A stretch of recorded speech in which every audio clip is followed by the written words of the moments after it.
ഏതായാലും ഇപ്പോൾ ഗവർണറുടെ വാഹനമാണ് വിൻഡോയിൽ കാണുന്നത്. കവടിയാറ് നിന്ന് പട്ടം വഴിയാണ് മെഡിക്കൽ ഡെന്റൽ കോളേജിലേക്ക് ഗവർണർ എത്തുന്നത് എന്ന് മനസ്സിലാകുന്നു. വലിയ സുരക്ഷാ സന്നാഹമുണ്ട്, പോലീസ് ജീപ്പുകളുടെ അകമ്പടിയുണ്ട്. വി അരുൺ, ഗവർണർ പുറപ്പെട്ടു കഴിഞ്ഞു രാജ്ഭവനിൽ നിന്ന്. എന്താണ് ഏറ്റവും പുതിയ വിവരം? ഇതുവരെ പ്രതിഷേധമൊന്നും വഴിയിൽ കണ്ടില്ലല്ലോ അല്ലേ?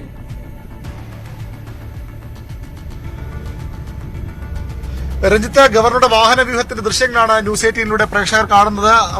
കർശന സുരക്ഷാ ക്രമീകരണം, അതായത് രാജ്ഭവനിൽ നിന്ന് ഇപ്പോൾ പട്ടം വഴിയാണ് അദ്ദേഹം മെഡിക്കൽ കോളേജിലേക്ക് പോകുന്നത്. റോഡ് അക്ഷാർ നിശ്ചലമായിക്കൊണ്ട് വാഹന ഗതാഗതം പൂർണ്ണമായും തടഞ്ഞുകൊണ്ട് പോലീസ് സുരക്ഷ ഒരുക്കുകയാണ് ഗവർണർക്ക്. അതായത് തനിക്ക് പോലീസിന്റെ സുരക്ഷ വേണ്ട എന്ന് പറഞ്ഞുകൊണ്ട് ഇന്നലെ മാനാഞ്ചിറ മൈതാനത്തും മിഠായി തെരുവിലും കറങ്ങി നടന്ന ഗവർണർ ആരിഫ് മുഹമ്മദ് ഖാന് കർശന സുരക്ഷാ ക്രമീകരണങ്ങളാണ് സംസ്ഥാന പോലീസ് ഒരുക്കുന്നത്. ആ സുരക്ഷാ ക്രമീകരണങ്ങൾക്ക് കീഴിലാണ് ഗവർണർ ഇപ്പോൾ പല്ല് പരിശോധനയ്ക്കായി തിരുവനന്തപുരം ഡെന്റൽ കോളേജിലേക്ക് പോകുന്നത്. നമുക്ക് ദൃശ്യങ്ങൾ വ്യക്തമാണ്.